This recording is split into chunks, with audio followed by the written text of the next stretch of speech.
Retired दरोगा के पास एक कॉल आया जिसमें आईपीएस आलोक सिंह थे और वो रिटायर्ड दरोगा को डांटते हैं, बोलते हैं भले तुम रिटायर हो गए हो लेकिन हो तो दरोगा ही, और तुम इतनी बड़ी गलती कैसे कर दिए, डांटते हैं। तो फिर दरोगा रोने जैसे लगते हैं और फिर अपनी व्यथा सुनाने लगते हैं। बोलते हैं व्हाट्सएप पे मेरे को एक कॉल आया था और मैंने उठा लिया उस कॉल को। उसके बाद उसमें लड़की थी जो कि अपने पूरे कपड़े को उतार रही थी और मैं सिर्फ देख रहा था। उसके बाद मेरे को ब्लैकमेल किया जा रहा है, मेरे से पैसे मांगा जा रहा है, बोला जा रहा है कि तुम इस वीडियो को देखे हो और तुम पैसे दो। तो आईपीएस आलोक सिंह बोलते हैं कोई बात नहीं है, गलती तो कर ही दी हो लेकिन टेंशन वाली कोई बात नहीं है, हम इसको देख लेंगे। अभी कुछ देर बाद संजय सिंह आपको कॉल करेंगे, उनसे बात कर लेना और सब कुछ वो सही कर देंगे। उसके कुछ ही देर बाद संजय सिंह का कॉल आता है और संजय सिंह बोलते हैं, डांटते हैं एक बार कि तुम ऐसे गलती कैसे कर दिए।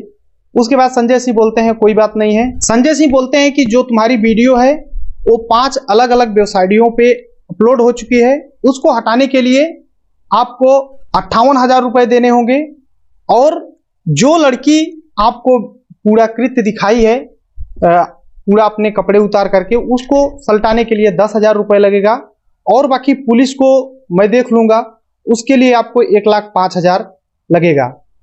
ये पैसे रिटायर्ड दरोगा पे कर देता है। अलग अलग 3 बार ट्रांजैक्शन होता है। अब रिटायर्ड दरोगा सोचते हैं कि चलो पैसा जो लगा तो लगा, लेकिन बेइज्जती होने से बच गया, ये सब पूरा मामला सलट जाएगा। लगभग कुछ ही दिन बीतते हैं, उसके बाद फिर से संजय सिंह का कॉल आता है और बोलते हैं कि 83,000 रुपए और लगेंगे, पे कर दो, तुम्हारा पूरा मामला सलट जाएगा। अब रिटायर्ड दरोगा को लगता है कि कहीं ना कहीं ये फ्रॉड हो रहा है और वो दौड़े हुए भागे हुए थाने जाते हैं, सुभाष नगर पुलिस स्टेशन। वहां पर एफआईआर 6 अलग अलग अज्ञात लोगों के नाम से वहां पे एफआईआर दर्ज कराते हैं। इस मामले में पुलिस जांच कर रही है, लेकिन पुलिस कहीं ना कहीं बहुत ढीली तरीके से जांच कर रही है। अगर पुलिस सच में सही से जांच की होती, सही से अगर काम अपना किया होता, तो शायद एक डॉक्टर की जान न जाती और वो इस दुनिया में जिंदा रहता। नमस्कार दोस्तों, मैं विजय शंकर पाल। आज की जो सच्ची घटना सुनाने जा रहा हूं यह है उत्तर प्रदेश का एक जिला है बरेली, वहां का एक थाना लगता है सुभाष नगर। 10 अक्टूबर 2022 की बात है। प्रिया नाम की एक लड़की एक डॉक्टर को कॉल करती है, बोलती है कि डॉक्टर साहब मैं बहुत गरीब हूं, मेरे को बहुत परेशानी है, आप मेरे को नौकरी दे दीजिए। डॉक्टर साहब बोलते हैं कि मैं काम में हूं और आपको नौकरी लेनी है तो आप एप्लीकेशन दीजिए, यहाँ पर आकर के अपना रिज्यूम दीजिए और मैं देखूंगा। तो लड़की बोलती है नहीं, हमारा अभी से आप कंफर्म कर दीजिए, मैं आप करके ड्यूटी करूंगी। बोलती है मैंने नर्सिंग का कोर्स भी किया है और मैं आपके यहाँ नौकरी करना चाहती हूँ, मेरे को बहुत परेशानी है, बहुत दिक्कत है। डॉक्टर साहब बोलते हैं फोन रखो, मैं काम में हूँ और हमारे पास मरीज आ रहे हैं और मैं बात करने के लिए फोन पे मेरे पास टाइम नहीं है। और लगभग दोपहर की बात थी, शाम को 2 लड़कियां आती हैं, एक प्रिया और एक और उसकी सहेली होती है। दोनों लोग आती हैं और डॉक्टर साहब के पास डायरेक्ट जाती हैं और बोलती हैं मैं कोई मरीज नहीं हूँ, मैं दवा कराने नहीं आई हूँ, बल्कि मैं नौकरी चाहती हूँ, मैं नर्सिंग का कोर्स किया हुआ है और हमें नौकरी दे दीजिए, मेरे को बहुत परेशानी है, घर पे बहुत खाने के लाले पड़े हैं, खाने के लिए भी नहीं है और बहुत दिक्कत परेशानी है, आप मेरी हेल्प कीजिए, हमें नौकरी दे दीजिए, हम कुछ अपना घर का खर्चा चला लेंगे। डॉक्टर साहब बोलते हैं इस तरीके से कोई नौकरी थोड़ी नहीं मांगता है, आप रिज्यूम दीजिए, मैं देखूंगा, आपको नौकरी दूंगा। ऐसे थोड़ी नहीं कि मैं अब काम कर रहा हूँ, यहाँ इलाज कर रहा हूँ, आप आकर के बोलो कि मेरे को नौकरी चाहिए, ऐसे नहीं होगा। डॉक्टर वहां से वापस कर देते हैं, कहते हैं चले जाओ, और लड़की चली जाती है। और मुश्किल से 10 दिन बीतता है। प्रिया नाम की लड़की डॉक्टर साहब को कॉल करती है, बोलती है कि मेरी माँ बहुत तेजी से बीमार है और उसकी हालत खराब है, बचा लीजिए। कहते हैं कि डॉक्टर भगवान के रूप होते हैं, क्या आप मेरे लिए मदद नहीं करेंगे। डॉक्टर इस बात को इग्नोर कर देते हैं और अपने काम में लगे रहते हैं और बोलती है, रोने लगती है तेजी से और बोलती है कि आप मेरी मदद नहीं कर पाओगे, हम इस दुनिया में अनाथ हो जाएंगे और हमारी माँ बहुत ज़्यादा बीमार है, मेरी माँ ही है और मेरे खाने के लिए लाले पड़े हुए हैं, खाने के लिए भी नहीं है, आप मेरी मदद कीजिए। डॉक्टर साहब फिर सोचते हैं अच्छा चलो ठीक है, लाओ अपनी माँ को भेज दीजिए यहीं पे हमारी डॉक्टरी में और मैं इलाज कर दूंगा। तो लड़की बोलती है कि डॉक्टर साहब मेरे पास पैसे नहीं है कि मैं ऑटो करूं, रिक्शा करूं और मैं ले करके आऊं, आप आइए खुद यहाँ पे इलाज कर दीजिए। डॉक्टर साहब बोलते हैं कि मेरे पास टाइम नहीं है, आप कोई ना कोई ऑटो रिक्शा करके आओ, मैं यहाँ पर उसका पैसा दे दूंगा। अब लड़की बोलती है कि डॉक्टर साहब ये सब मैं नहीं कर पाऊंगी, मेरी माँ की हालत खराब है, रोने लगती है भावुक तरीके से।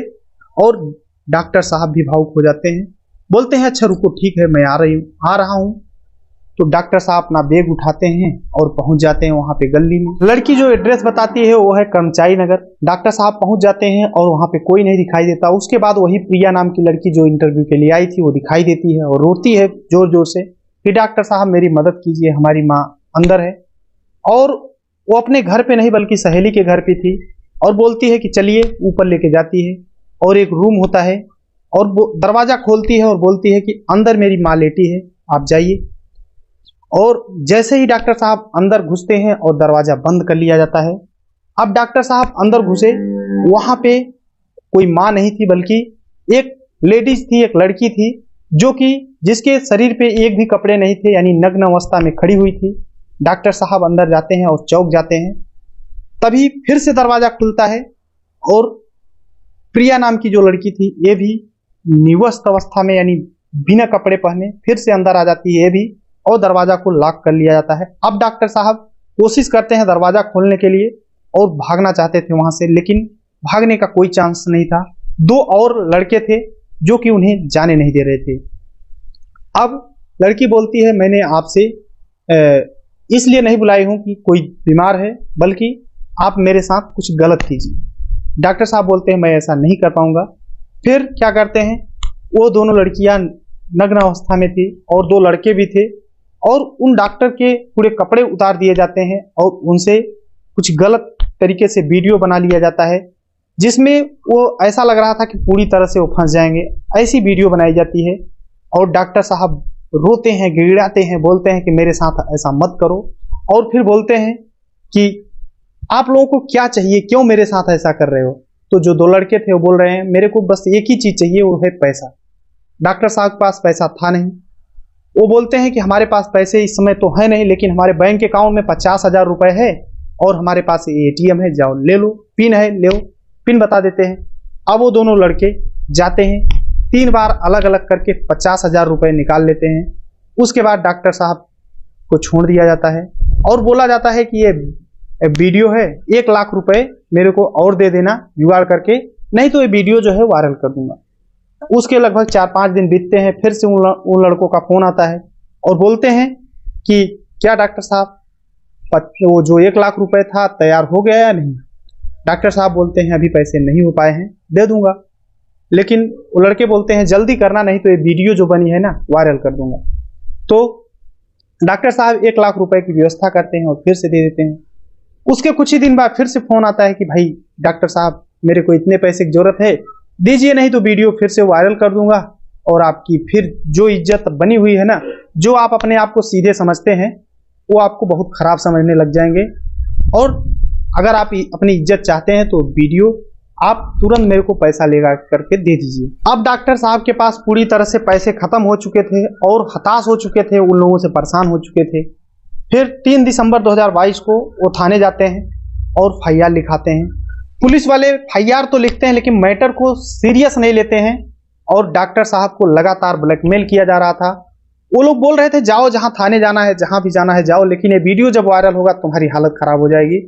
अब डॉक्टर साहब पूरी तरह से बेबस हो जाते हैं, उनके पास पैसे भी नहीं होते हैं और फाइनली वो अपने घर पे फांसी लगा लेते हैं। कहीं ना कहीं घर वालों को भी थोड़ा बहुत मैटर पता था, क्योंकि डॉक्टर साहब गए थे थाने पे FIR लिखाने। घर वाले चुपचाप अंतिम संस्कार कर देते हैं। उसके बाद पुलिस वालों की नींद टूटती है और वो लोग जांच पड़ताल में लग जाते हैं, उनकी हालत खराब हो जाती है। ये फांसी की खबर जब SSP प्रभाकर चौधरी को पहुंचती है तो पुलिस वालों को फटकार लगाते हैं कि तुम लोग क्या कर रहे हो। जब वो बंदा FIR लिखा था और आप लोगों ने उसका कोई निराकरण नहीं किया तो क्या होगा, अगर आप लोगों के रहते कुछ नहीं हो पाया तो क्या होगा। प्रभाकर जी जब फटकार लगाते हैं थाने वालों को तो वो लोग जांच पड़ताल में लग जाते हैं पूरी तरीके से। जब जांच होता है तो पता चलता है जो ये प्रिया नाम की लड़की थी, प्रिया नहीं बल्कि हिमांशी शर्मा थी, जो कि बदायूं जिला के गुड़रिया गांव की रहने वाली थी। इसको 20 जुलाई 2023 को गिरफ्तार कर लिया गया और जब पुलिस वाले सख्ती से अपने तरीके से पूछताछ करते हैं तो ये लड़की पूरा बयान करती है कि कैसे कैसे हमने सरकारी और गैर सरकारी लोगों को फंसाया है,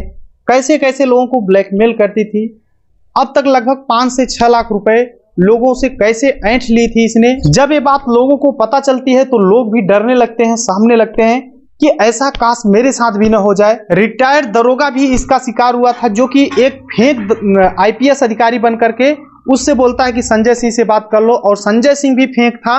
और वो लोग इस तरह से एक्टिंग करते थे जैसे ये लोग रियल हैं और रियल तरीके से पैसे लूटने की कोशिश करते थे, लेकिन ये लोग इसमें कामयाब भी होते थे, लोगों को फंसा भी लेते थे।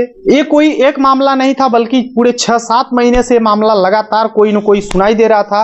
एसएसपी साहब जब लोगों से अपील करते हैं बेबस होकर के कि आप लोग कृपा करके कोई भी अगर कॉल आता है व्हाट्सएप पे तो उसको काट करके ब्लॉक कर दीजिए।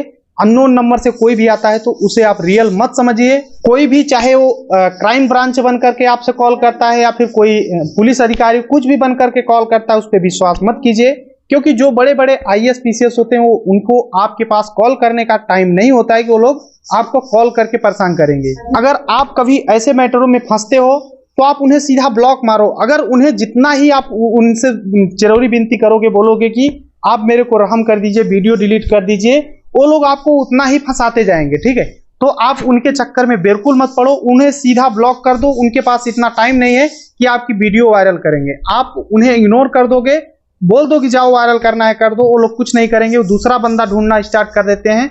देखो भाई, आप सभी लोग सावधान रहो। इस पूरी घटना को सुनाने का उद्देश्य किसी को परेशान करना है, किसी को दुख पहुंचाना नहीं है, बल्कि आप सभी को सावधान करना है, सतर्क करना है। आई होप कि वीडियो पसंद आया होगा। अगर पसंद आए तो एक लाइक करना, चैनल को सब्सक्राइब करना। मिलते हैं नेक्स्ट वीडियो में, तब तक के लिए जय हिंद, वंदे मातरम।